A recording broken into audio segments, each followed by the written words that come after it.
Hi, Tyler. Can you hear me?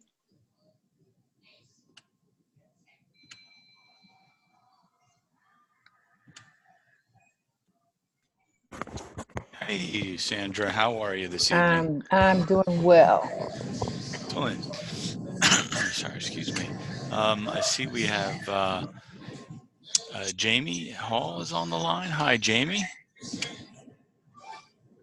And I think that's Christine LaPlaca, correct? I always hope I say your name correctly, Christine. Or your last name, I should say. We are waiting for one or two others, I believe, two others, and we will start. I hope Sarah Corcoran got the message because I may have given her the wrong date because we have a meeting today and then we have one tomorrow. I think I told her tomorrow. It's okay. So I did connect with her, Sandra. Okay. So she does know it's tonight. So Okay, we're good. We're good. We are good.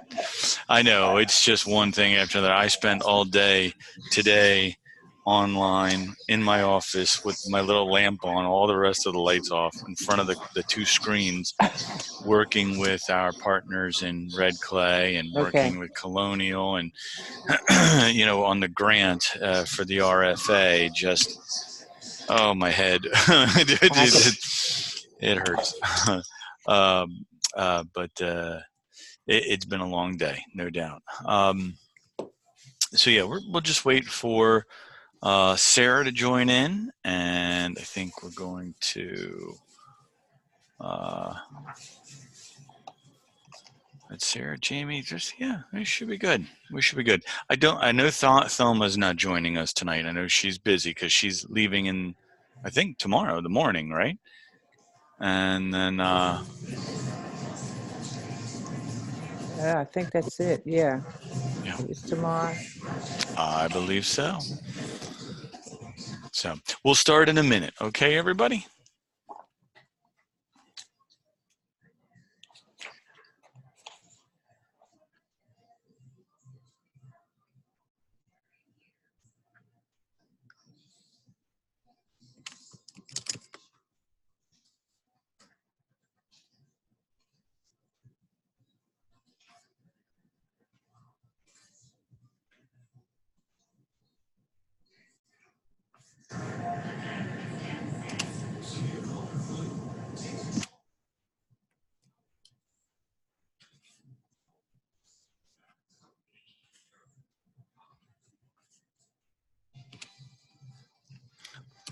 Hi, Kim. Good evening. Glad you've joined us. We are just waiting for everyone to log in. I think we're waiting for one more person to join us, and then we'll start.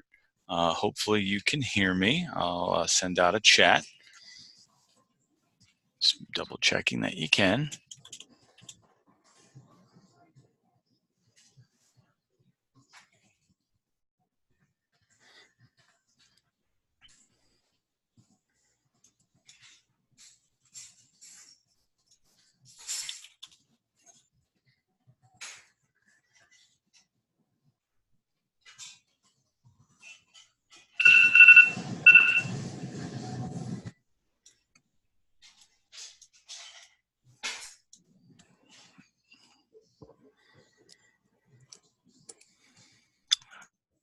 Okay, so I think we are We're at our 8 o'clock time frame. I know we are waiting for one other new mentor teacher, Sarah, to join us. Great, Kim. Awesome. Good. And of course, at any point in time, you should feel free to unmute your mic and just ask questions, or don't hesitate to interact or participate. That's the way it goes and the way it should be. So very informal. I am a sorry, excuse me. I am an adamant believer that we want to try to stick to a time frame here. You all have spent a very long day at work, I'm sure, and don't need to be spending an additional hour here or more jumping into stuff that we can do, I think, quickly and in such a manner that gets you where you need to be, so that we can then go to next steps, which is having you go into Taskstream and so forth. So tonight's message, and hi, Sarah, thanks for joining us. Good evening. Glad to see you're on. I so appreciate everyone spending the time to jump in this evening. What we're doing is just very simply going to go over a walkthrough of Taskstream, the system itself, how we use it at Wilmington University, and then a conversation that follows would revolve around account activation and the process that that entails. And then really from there, after that, it's any kind of questions that you may have, happy to answer. But again, trying to stay cognizant of time here. So just jumping right in. So right now I am sharing my screen. Hopefully you are able to see that. It is the primary login page of Taskstream, and I'm going to just basically show you how I get in, what it looks like, and then some conversation about the system itself. So let's just start there. So logging in is just like anything else. There are a variety of steps that you will take to log in. Essentially, after account activation, which we'll do over the next 2 or 3 days after our meeting tonight, you'll be signing in to what's called Taskstream. Now, this company called Watermark, they own all of these respective platforms. These are all data collection platforms. We just use Taskstream. So in we go. Log in, you'll get a username, you'll get a password, and once you are in the system, this will be the home page that you'll get accustomed to over the course of the next few months and as we move forward. So the system is set up essentially as a repository or portfolio to hold student information, evaluation, documentation, evidence of field-based experiences. Taskstream is a relatively powerful tool. It is not sometimes always the most user-friendly or intuitive. And so it does take, I think, an initial walkthrough like we're doing just to make sure everybody's on the same page. So breaking down what I'm sharing with you on my screen, the main categories or areas that you see at the top of the screen are the respective areas that a candidate and also faculty can enter into to use. Can be for a variety of purposes. For who you are as a year-long residency mentor teacher, you will primarily work within the lessons units and the rubrics, and also the actual DRFs, or what we call the programs of study. So each particular program at Wilmington University is identified here within teacher preparation. So for example, we do have an early care and education certificated program, our undergraduate elementary education K-6 program. We have a middle level content specific program, a master's of special education. There's a traditional route, because as you see here, we have alternative routes, which I can differentiate in a moment. And then we have our master's in secondary education program that again is content specific. And then the elementary at the graduate program K-6. The way to think about these particular programs that you see listed, the candidates at Wilmington University, if you will, are funneled into their respective programs. So as you can imagine, if I am an undergraduate K-6 student, I live and breathe in this particular area in the BS elementary K-6 program or directed response, what they call folio.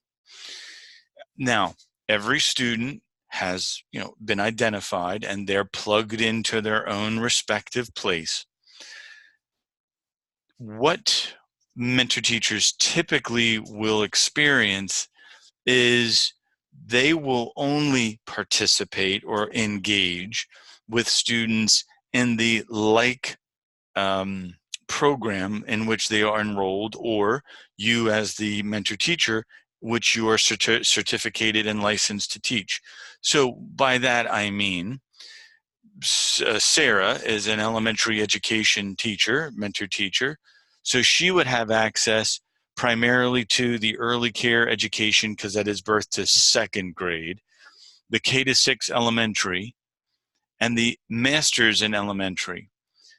Sarah also might have access to the master's in special education program, because we do have candidates in the master's of special education program that are going to be certificated in K-6 elementary. Now, of course, as an individual such as Kim Brady, hi Kim, you are middle level, right? And as such, you would have access to our middle level candidate 6 through 8 program, and also the Master's in Special Education traditional route, because we have 6 to 8 feasible content specific candidates in that program. So the way, and I mean, the reason why I'm saying this to you is you may not see all of these programs listed once you gain access to Taskstream. So, and it shouldn't be something that you should be worried about. It's just more so for your own knowledge. And also as to why it is I have access, because I'm listed as an administrator under Taskstream, and I have access to everyone's program. So I'll tell you what, I'm going to be the good teacher as well, and just pause for there for a second. My chat box is open, and or you can jump in. Is everybody sort of kind of following me along right now? And also, should I slow down or should I speed up? You let me know what's best for you. And I certainly don't want to lose anyone. So at the same time, just let me know if I do need to speed up or slow down or reiterate and so forth. I'm good. Awesome. Okay, super. All right. So beyond then just what you see is a conversation about the 3 main tabs, or if you will, sections, which you as a instructor adjunct will use. There is the author tab, there is a reviewer tab, and there's an evaluator tab. Now we'll hold off on a review and evaluator for a moment. The author tab, which you will have access to, gives you as the instructor or adjunct the ability to see what the student sees. So when you are in author mode, or you've clicked on the author tab, and you click on one of these respective programs, you'll see what the student sees. You'll see how they see it. And that's actually a good thing to have, because you do want to get a feeling for how they're going in and what they're seeing and the directions that they get and so forth. The next two tabs that you'll have access to, Reviewer and Evaluator, are pretty much what they are labeled as. When an adjunct clicks on the Reviewer tab, that individual has access to see and review student work.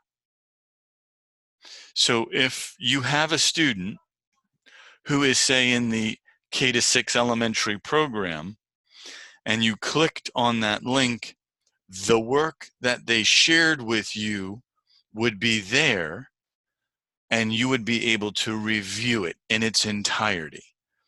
Now there's a specific reason why it's called review mode.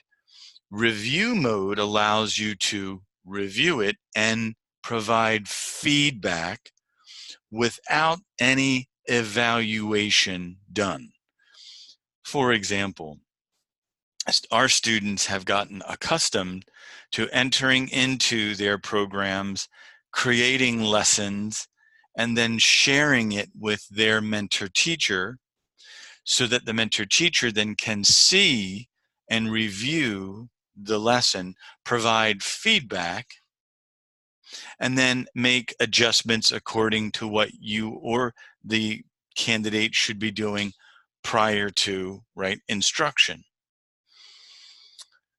The other part of the review tab is that you can identify challenges or weaknesses or areas of growth and make recommendations to have the student change what they have either created, composed, or entered into specific data fields. And then the last part of the reviewer is that there's an active record, if you will, of the communication that occurs between a candidate sending you something to review for feedback, you as the adjunct mentor teacher providing feedback and guidance, and then the back and forth, if you will, and the recording of that back and forth. So there is an accurate record, one for data collection on our side as a university and for our accreditation, but also two, as you can imagine, just like anything else, documentation, right? Documentation is necessary, because we certainly need to have that, no matter if this candidate is doing wonderful or if there's a concern. And then the last tab that you'll have access to is the Evaluator tab. The Evaluator tab is pretty much what you think it means as well, that if a student is ready to submit a lesson that they have taught for evaluation using a particular rubric, obviously we use the DPAS aligned rubric, or if they've constructed their unit in a particular thematic area, they're going to submit it through here. You'll evaluate it through, and by entering into the evaluator mode or evaluator tab. And the same principle, the same steps apply. One would click on the program in which that student is enrolled, and then that work would be available, and then you would go in and evaluate it. Now, of course, that's part of our process too. I'm going to show you some examples, and then I will release some video tutorials that I've created to show you how that's done as well. And then, of course, on top of that, you have your supervisors who are working with you, and your peers in the other schools and so forth that are willing to assist and go through this process. But right now, in a kind of global view, those are the primary functions that connect to who you are as a residency teacher or adjunct. Again, let me stop there. Does anybody have any questions? Am I going slower, faster? Tell me how I'm doing, and then if we're all good, I'll move on.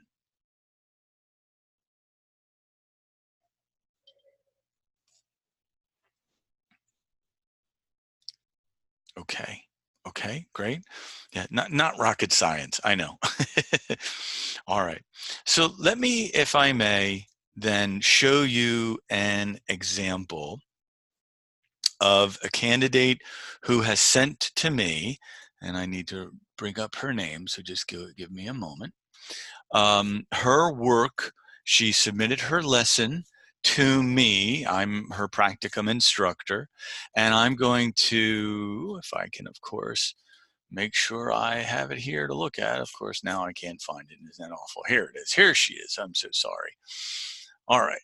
This is one of our students who is in the Master's in Special Education traditional route, and she has submitted to me a lesson plan for review.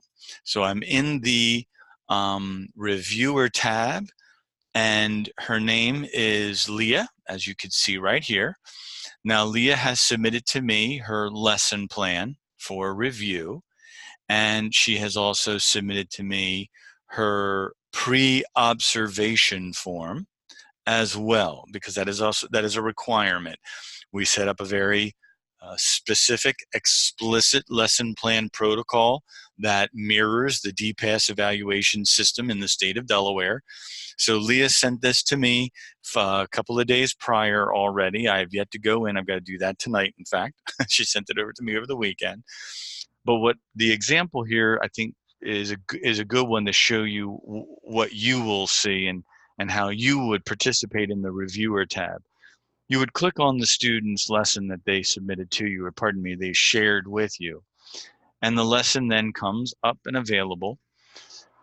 Of course, I have the specific information that I know. I know the student's name. I know she's an ELA major. I mean, I know the topic is ELA because she's in the elementary grade of 4. And so where I jump typically then is to the specifics, context for learning, the standards that are addressed, essential questions. So here are some things that are already jumping out at me, and I already kind of took a peek at this, but I'm doing this for you so that you can see how I would use this. Now, our purpose is at Wilmington University, and I understand Leah's perspective by identifying the Maryland college and career standards. She is from Maryland. She's doing her practicum and eventually student teaching in Maryland. However, we follow Common Core, and so we need our candidates to maintain that as well. So what I would do then in reviewer mode is I would add a comment to Leah, and I would very clearly say something to the effect of, Leah, thanks for sharing this standard, but as addressed in our meetings, you get the idea, right? Da, da, da, da, da, da, da. Please use Common Core. And then I would say, revise this. Please enter into your lesson and revise this to demonstrate or to represent Common Core for the ELA a standard that you're addressing. So I'm going to cancel that out because I obviously want to spend some time this evening. Do it right? But you get the idea here, right? I think you get the gist, is that you can go through each and every one of the categories that are connected to our lesson plan protocol, lesson plan format. Here's another comment that I would make. The objectives, the goals, they seem pretty straightforward, but they're not measurable, right? So I'd go in and make a comment about measurable goals and how that should look. I may even give an example here for the student to review to understand what I'm talking about. Now, granted, Leah is a Practicum 1 student, so this is her very first time creating and constructing a lesson plan using this these requirements in this format. So then we go in, there's measuring success and so forth, activity structure, and you get what I'm probably am saying here, right? You can go in, add comments, provide reflection, provide support. Let's say something that you find is very well done, right? You would want to comment that because it's a combination of where we see challenges versus what are the strengths. When, of course, one is all done and they reviewed the entire shared document, there's nothing else that needs to be done. It automatically saves it. So then you would go back to your search results and then jump into the pre-observation form. And that is as simply as a click. And I would locate the pre-observation form under our practicum 1. And so I am going to do that here. Oh, nope. Actually, she didn't submit me her pre-observation form yet. She has submitted her professional responsibilities form.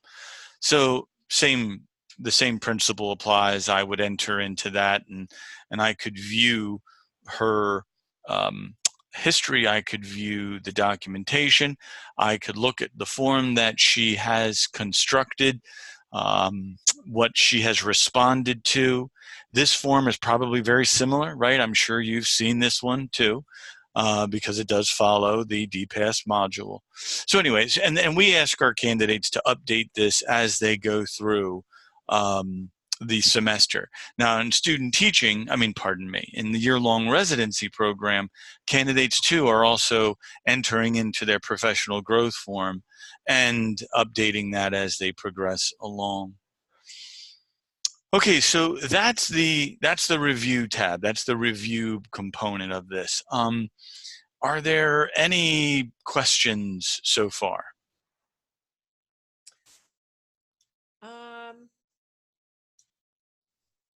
Should this have been started?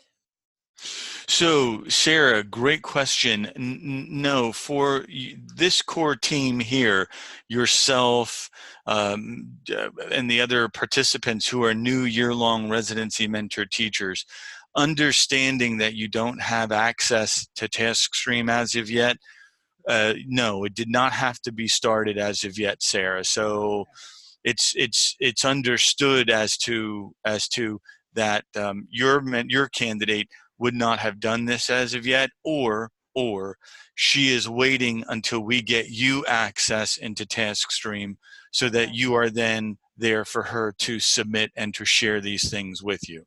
Okay. Yeah, and it's unfortunate. It's one of those another time-consuming process that is connected to the adjunct status, and I appreciate all of you and your professionalism as you've gone through that process, because I do know that that is such a long, drawn-out process to become an adjunct, and we all very much appreciate it. But yes, Sarah, at this time for your candidate, no, it's not something that we would have expected her to do, because you weren't aligned to the systems as of yet. Okay, good. And that's a great question, because obviously that is our next step, right? Is to get you in and account activated. Anyone else? And any other questions before I say jump over to the evaluator tab?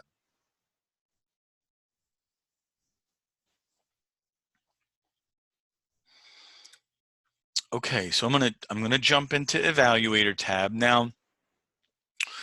I may or may not have anything here in my evaluation tab for me to actually evaluate and score. One, because it's the beginning of the semester, but I will do a quick search and let's see if there is anything there for me.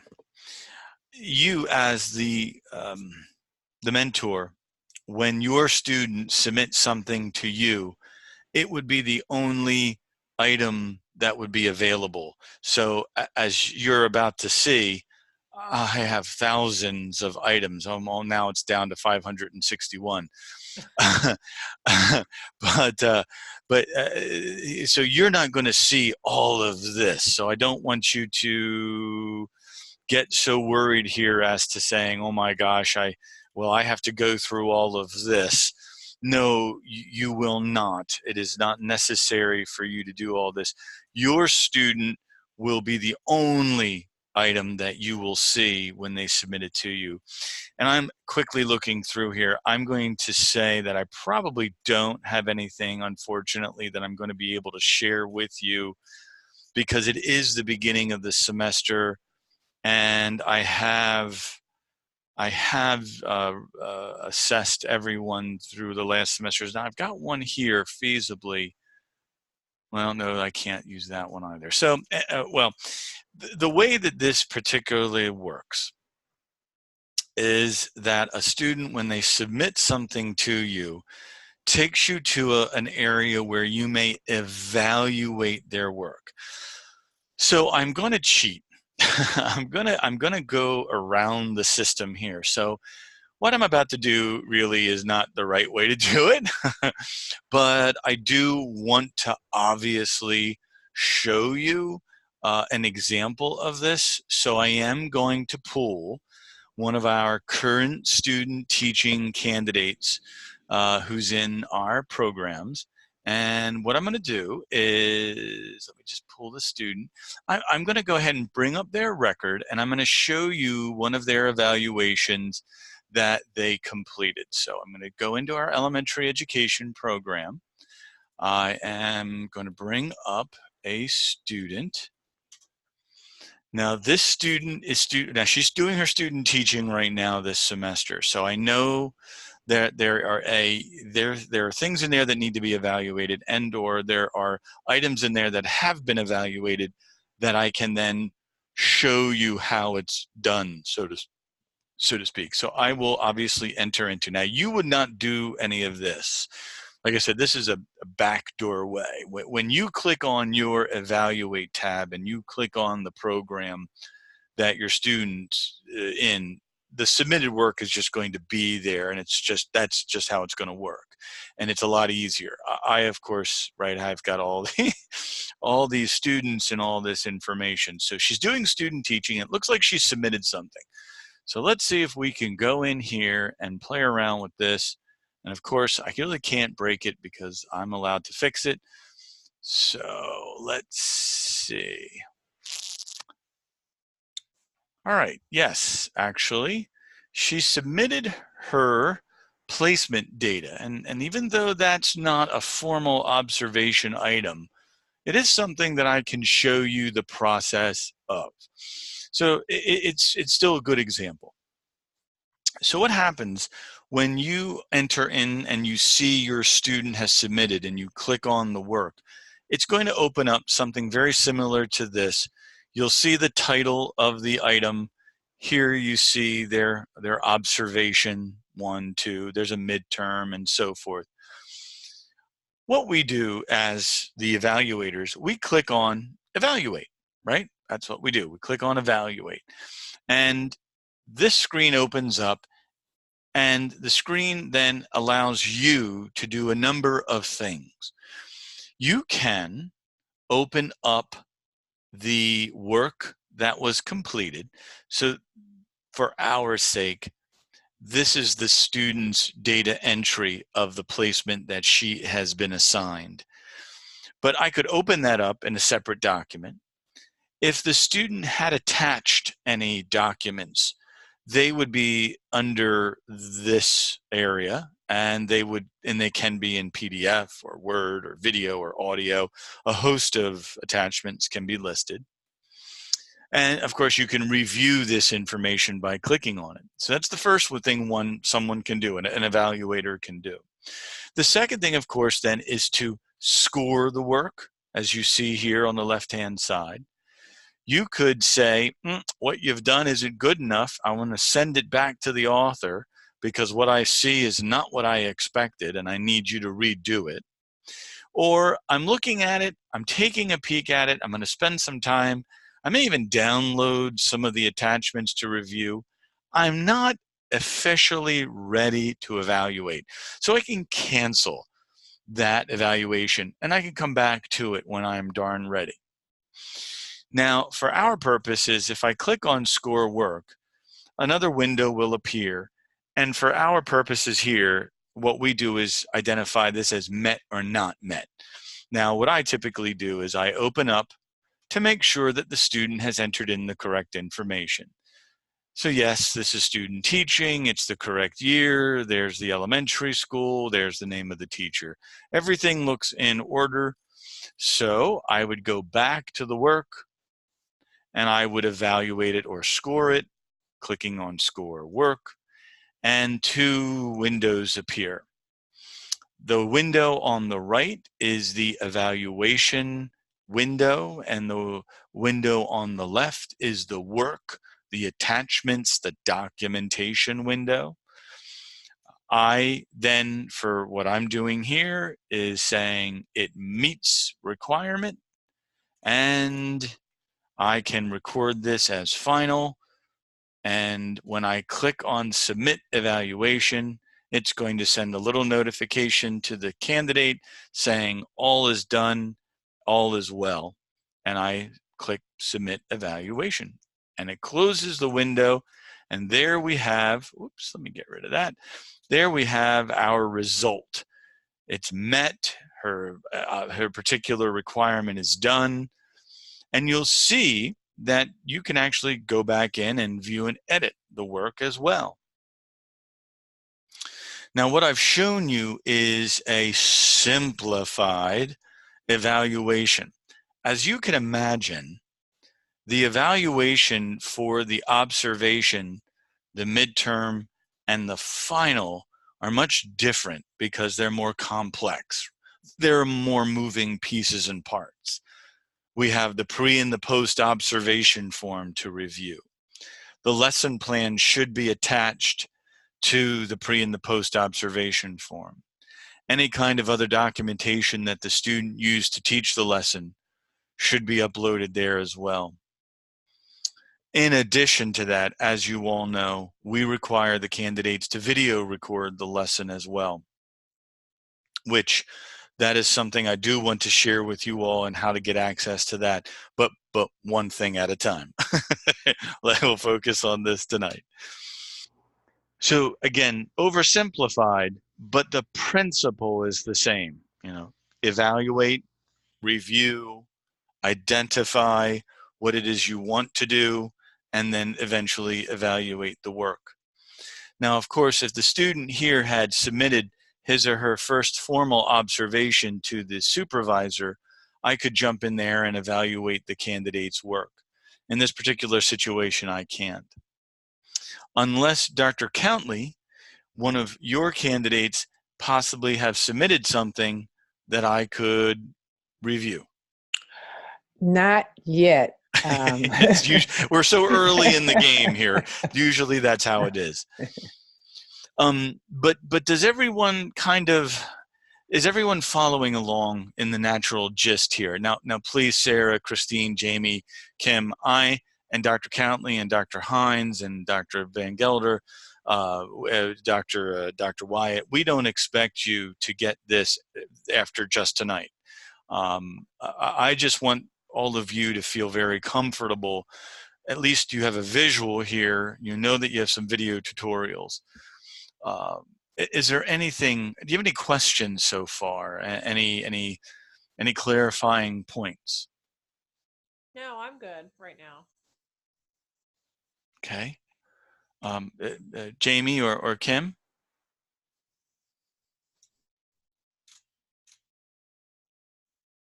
Okay, super. Okay, all right. Well then, other than that, is what I and Dr. Countley will giggle at this one because it is something that I say over and over again. Your interaction with the candidates is more important. Your level of engagement with your candidate is more important. Your day-to-day, weekly meetings, impromptu conversations, wiping some tears away, that's more important. Data collection and Taskstream, yes, it's important, but it is not the end all and be all to everything here. By that I mean, eventually the candidate needs to have information uploaded into Taskstream because we use it as a means to collect data for accreditation and also to document candidate performance or sometimes lack thereof. So please know that we don't expect you to be using this tomorrow and or even next week. It's something that we're going to get you integrated into. And as I said, tonight's conversation is more so preliminary, give you an overview. And then the next step here is conversation about account activation, which if you're okay, I'm ready to jump into. if you want to move along too, because again, I try to keep in that time frame of getting you done and getting you back to A, a glass of wine, or B, putting your feet up. Because I'm telling you right now, I'm drinking mine. Okay, so account activation. I am going to be emailing you, and hopefully you all can see this. Yes, can you see the document I'm sharing? Yes. Okay, yes. So this I will email you tonight. With this form, I will be emailing a Dr. Brewer. Now, Dr. Brewer is our Taskstream guru. She is our person who is she's a chair of our technology and assessments department, if you will. At any rate, when we want to get you access into Taskstream, we must request from Dr. Brewer a key code or an access code. And this document identifies that. You'll be sent a key code from Dr. Brewer, in which then you will then enter into Taskstream following these directions to, if you will, log in and create your account. The reason I go over this in advance of sending this form out and then notifying Dr. Brewer is because, one, I think it's the right way to do it, right? So you just don't get this form and go, okay. The second thing is to answer a couple of questions. One, there is no fee for you as a faculty. So when you create a new Taskstream subscription, as it states on this page, and you enter in your key code, you are not paying for this, okay? So even though it says credit card and subscription and it always sounds like there's a fee, your faculty, we pay that for you. The other side of this is you need to identify yourself as faculty, because that's who you are. You're an adjunct faculty now, right? Wilmington University in the College of Education. Make sure that it does state that, because the other side of this is student, which you are not. And then, of course, this last bit of information.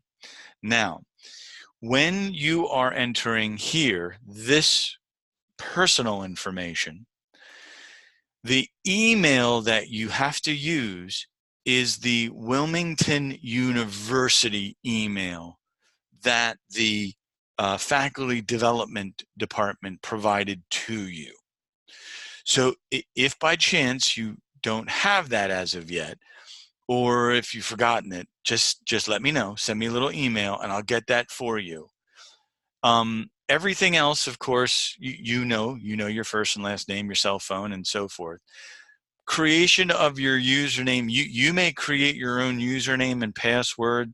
That is up to you. Again, the only thing that is important here is making sure you use your my WilmU email.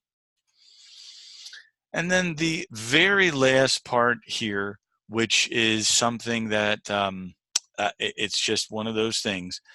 You want to, part of the activation account, identify the respective programs that you would be eventually observing and evaluating your candidate in. So, and I know this may seem like a no-brainer, but I always walk through it anyway.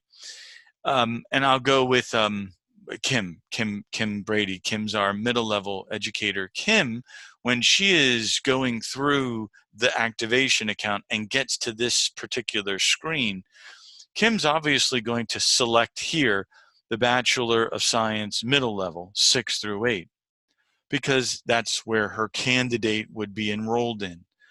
But also, you're going to want to signify or select the Masters of Special Education, or Masters of Education, Special Education, because you may in the future have students who are special education students, but are getting their content specific certification at the middle level.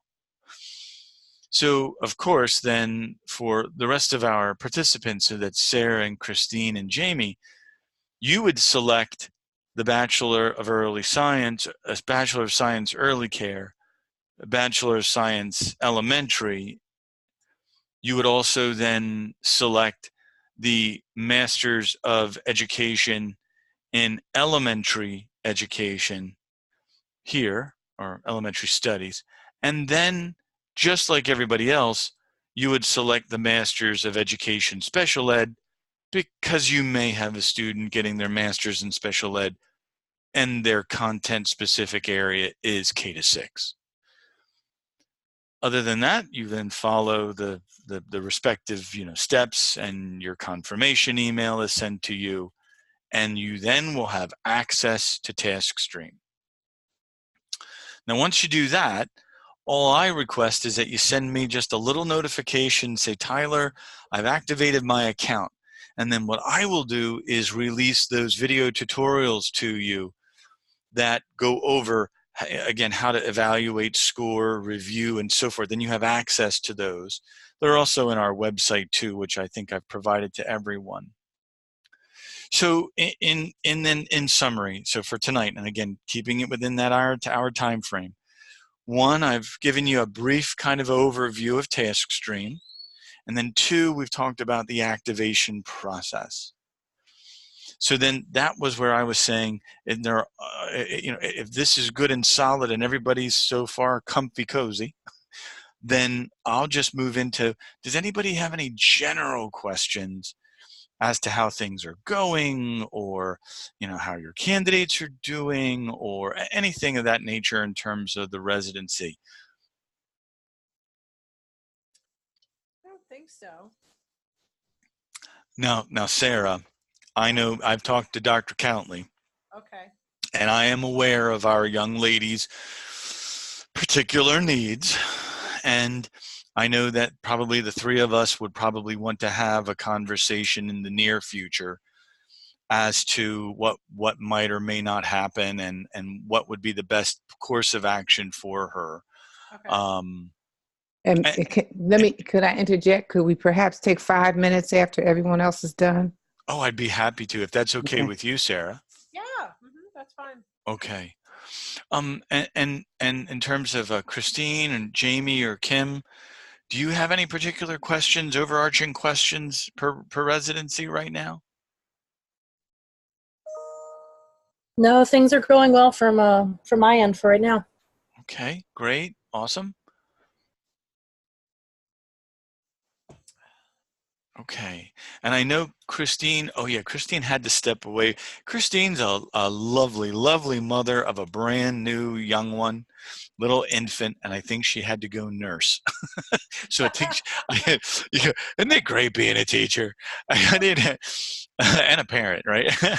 But okay, well then, here's what we'll do then. So Kim and Jamie, and Christine, as I'm recording this session, by the way, gosh, I should have said at the beginning, I apologize. I'll place this also into our space for you to go back and review, just in case maybe you want to, goodness, watch 45 minutes of this again.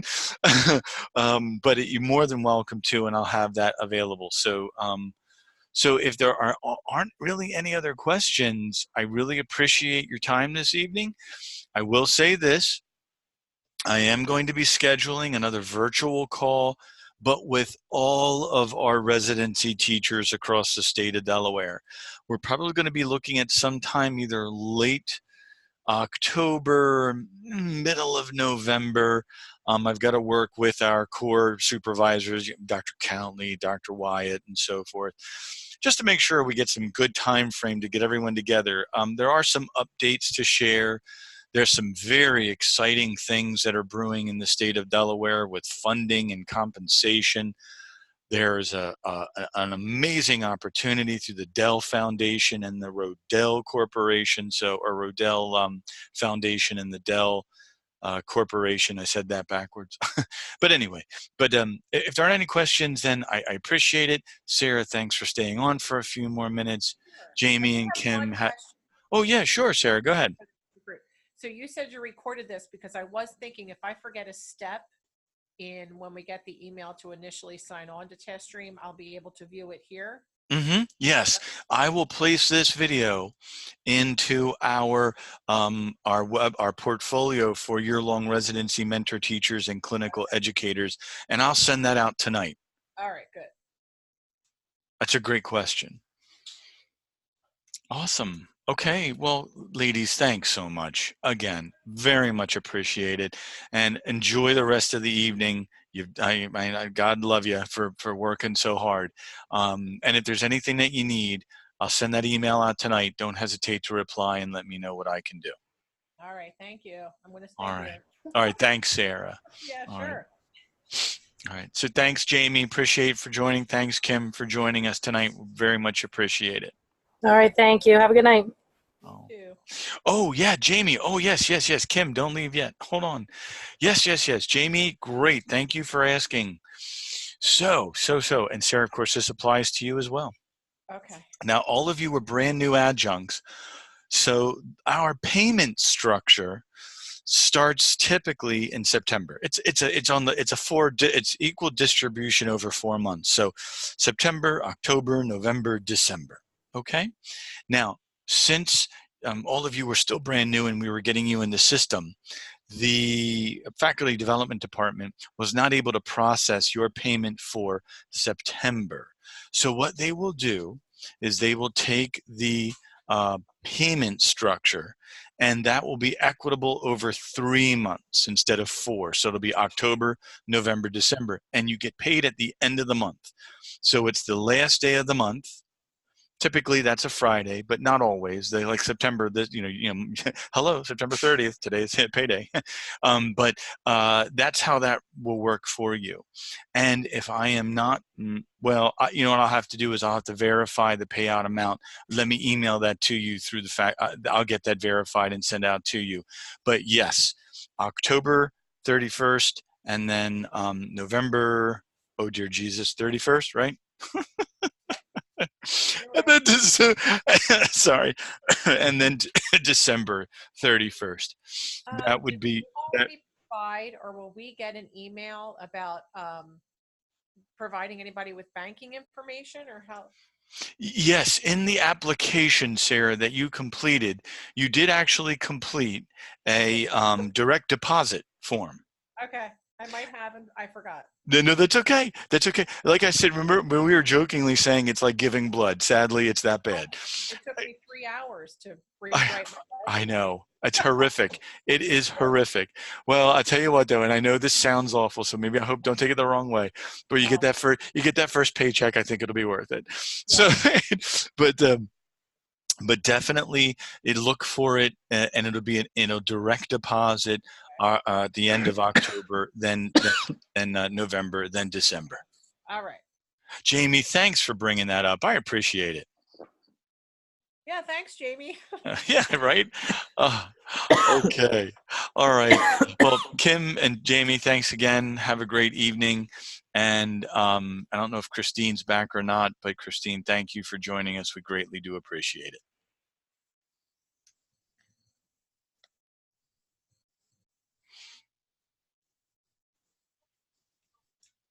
This Zoom is pretty cool. I've never done it before. It is really a great tool. And on top of that, it's really simple. You know, like it's easy to log in. It's easy to manipulate. It's really good stuff. It's really good stuff. You can share your screen and then show us and talk at the same time. I'm going to have to use it. Oh yeah, it's yeah, and you know what's so cool about this too, Sarah, is that as an adjunct, you have access to all this stuff. So, oh yeah, you have your own access. You'll have your own account. You can use it for any purpose. Quite frankly, I mean, of course, I use it primarily for work, but I've actually, had a conversation with my brother the other day. We showed I him had some a stuff. conversation with my sister because I wasn't sure how to use it. So I told her to join my session so I can make sure that I was working on it correctly. We had so much fun. It's so cool. It is really cool. It's good stuff. It is Well, good. the other ladies have left. So, Sandra, Dr. Countley, go ahead and give us the interesting news, I'm sure. Well, Ashley was going to go home and talk with her mother about the conversation that she and I had, because we spoke with Ashley about her skill set, and quite frankly, her skill set is extremely weak, and she acknowledges that perhaps taking it course by course as opposed to having it all in one large grouping might make her a little more successful.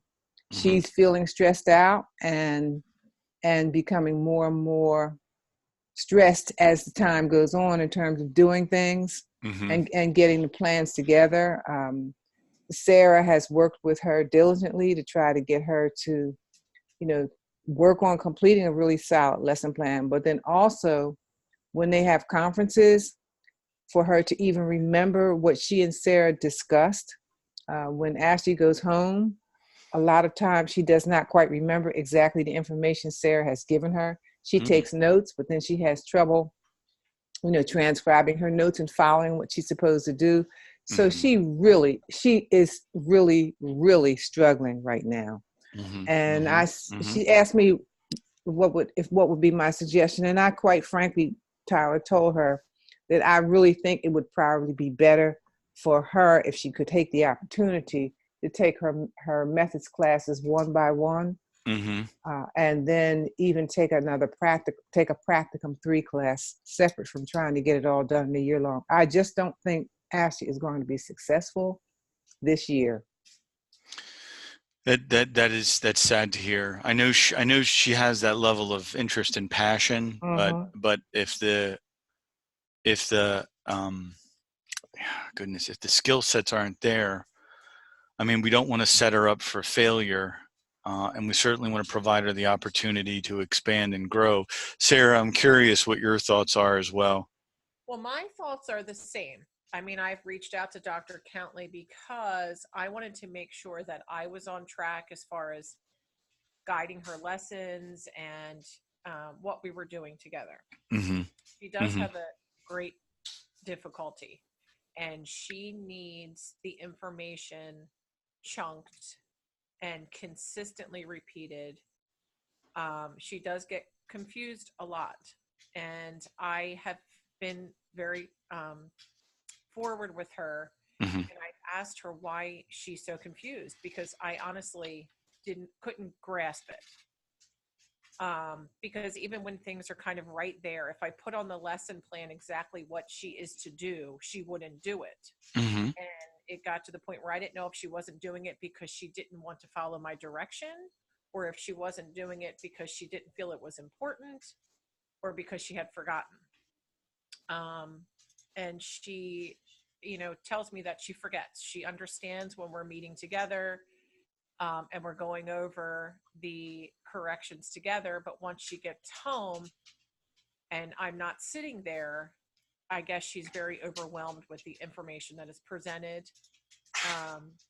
I'm not sure, but I know that she is not where she should be. That's why I was worried with the Taskstream, because I know that they should be starting their units, and she is nowhere near. She would not score well if I had to evaluate her. Exactly. No, yeah, and that goes to my original comment about, what we do, how we interact, and those are more important than this Taskstream. I look at it then in terms of, I guess, next steps would be to see what her conversation, how the conversation went with her mother.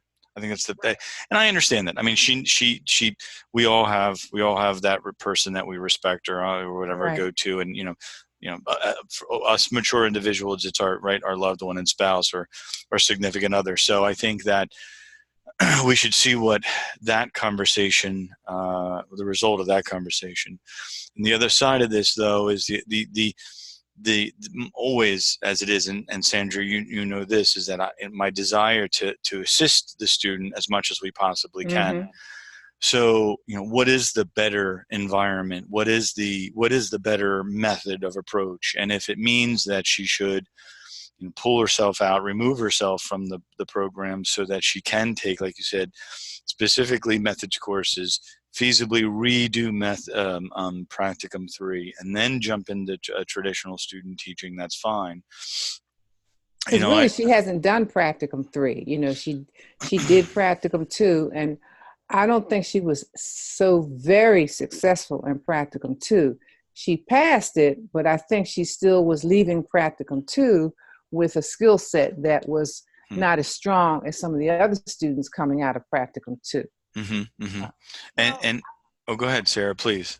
I think about this a lot, and I think she's 25, mm-hmm. so she's, to me, past due. Mm-hmm. She's been in school for a long time, and when you were talking about Taskstream and how we're grading them, and if they're not doing well, then it shows on Taskstream. So mm-hmm. I am more than willing to work with her. She's probably my most difficult, but I've had difficult before that have been on improvement plans, and you really have to just work together. Mm-hmm. I don't mind, everybody works at their own pace, so I know she works much slower. So I don't know how the program works or if this is even possible. I know that she's not ready to start a unit. But, by even the beginning of November, she should be. So I'm thinking start with just small group lesson planning, because those lesson plans aren't as intense as a unit lesson or reading or mm-hmm. math. It's a smaller focus. It's only, maybe 30 minutes, and to see if she can handle that. So what you're saying is be more focused in a one-to-one kind of environment here with you and her, and I do like that. I really do. I like it, but I have to jump in here for a moment, Tyler. No, go ahead, but I'm Sandra. concerned because when we look at the long term, yes. and in the past we've said come mid-October, mm-hmm. we need to know whether they're going to be successful by the end of this 1 year. Mm-hmm.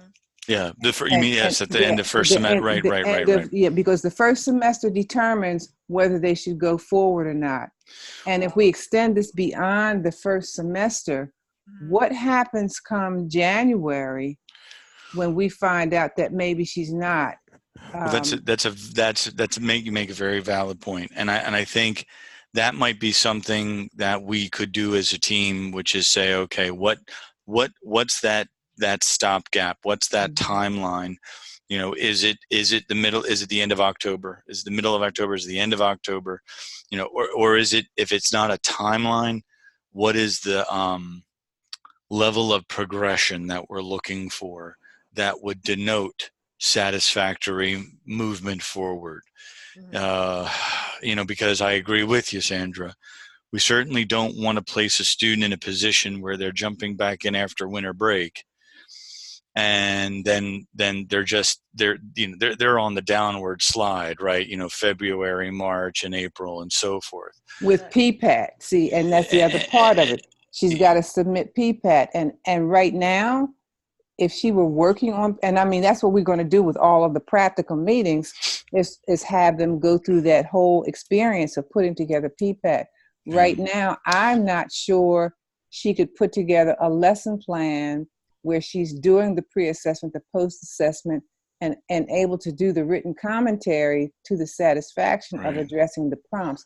And that's what worries me. And I don't want her to extend, and then we have to answer to the fact, well, why did we keep her knowing that the skills were deficient, basically? Yeah.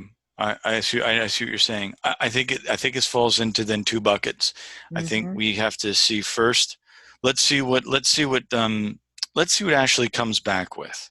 And she wants you to talk with her. She wants you to give her a call. Oh, okay. And have a conference with her. A bit of a heart-to-heart, I'm sure. Yeah, and she wants to talk with you. That's what she said. She said, "Is Mr. Wells?" I said, "Mr. Wells will give you a call." Of course. So if you would sit and talk and hear yes. from her really what she's feeling. Because I know she's had the conversations and the tears come because she wants it, but she also recognizes her weaknesses and her challenges, I want to try to say. Which is I mean, that is a good thing. I mean, it's good to see that she recognizes the challenges and sees them that they exist. I think then let's do this. Let's place this in the first bucket. Let me give what I actually may do. And Sarah, with your permission, I am going to be in Newcastle on Wednesday. I know. I just she's actually teaching that day, Tyler. Oh, she is. No. I don't want to interrupt that. No. It's okay. Well, because I'm going to try to come see her teach that lesson, even though we are having our student teacher meeting. No. Go and do that. That's more important, and we're fine. We'll be fine. Okay. And your group this year is, well, other than the one is relatively. Well, they're having their challenges too, but I can work with them separately. So I'll meet with them first. I'll do the early part. Sure. And then they can go off and work, and we'll come together. I'll come together with them another time. I'll tell you what I'll do. I'll send Ashley a note tonight and just say, whether Wednesday, Thursday, or maybe even Friday afternoon or evening, does she want to sit down, have a conversation, or maybe we could just have a phone call, or heck, if she wants to, grab a cup of coffee. But the kid sounds like she needs a heart-to-heart. That's the first thing, and we'll put that in that bucket, and let's see what the outcome is there first. If the outcome, I think, moves into looking at a maintaining, and Sarah, I not only appreciate it, but I applaud your willingness to maintain and work with Ashley. I mean, the heart of the philosophical approach for the residency is to create good teachers, right? And they're not all going to be the same, and they're all not going to come to us at the same level. But Sarah has been working diligently. I've heard. That's why you diligently, Sarah. A yeoman's job of trying to get her through this. I appreciate that. Oh, no doubt. And I think that then falls into that second bucket. Let's identify, if not a timeline, a definite competency level. Okay. What the three of us feel comfortable in saying, you know what? If she reaches this competency level by this particular time frame or this particular, date or whatever, then okay, we're going to move on and progress forward. But if she doesn't reach that particular competency, then I think that's and Ashley needs to know that too. And I think we need, and I think in all fairness, she needs to know it, because we certainly don't want to place her in a position where it's a surprise. Right. And that's just being fair, right? Okay. Yes. And then say, yeah, exactly. So exactly. We've been very forward, so she won't be surprised with any of this. Excellent. Well, does that sound like a good plan of action? Yeah, I think that's good. I think that's good. And I think, as I said, the follow-up conversation with you will be good for her, because after we left last Thursday, as a matter of fact, we stayed after school and talked. Now, she said that she wanted to hear from you and talk with you. Okay. So it will be good for you to as soon as you can reach out and set up something with her, because she may say straightforward that maybe she should go the other route. All right. Let me. Well, and if she does go the other route, Sarah, I would love to have a conversation with you as well, as because if she's going to have to do additional clinical, and we would love to maintain you in some capacity because you've worked so hard. And I know that, Sarah, you are not doing this for the compensation of it all. I know you're not, because I could see it in your eyes when you and I first met and talked about the program that you liked it and were excited about it. Well, yeah, I forgot about it until Jamie asked.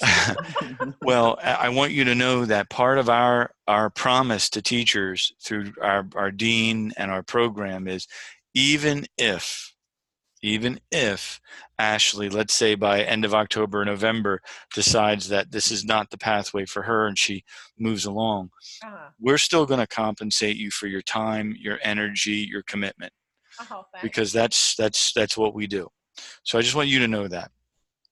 So let me do this. I'll connect with Ashley, and then I'll have a conversation with her. Maybe then, maybe we could re-coordinate or reschedule a time, the three of us, to chat about that conversation that I had with her, and we'll go from there. How's that sound? Okay, that's good. So in the meantime, I've just been plugging along. So she's still teaching a small group lesson plan this week, and I had when because she's on vacation also. Remember, Dr. Countley? Oh, that's right. She's leaving, Tyler. So she's leaving on Thursday. Is that it? Well, she's leaving late Wednesday night, I'm guessing. Okay, so Tyler, we need you to reach out to her tomorrow sometime.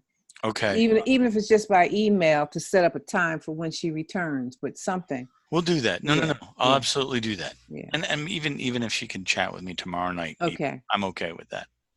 Because I'm having her submit plans to me for the week that she gets back. Excellent. This week. So I still kind of am just playing along with the same duties that we have been.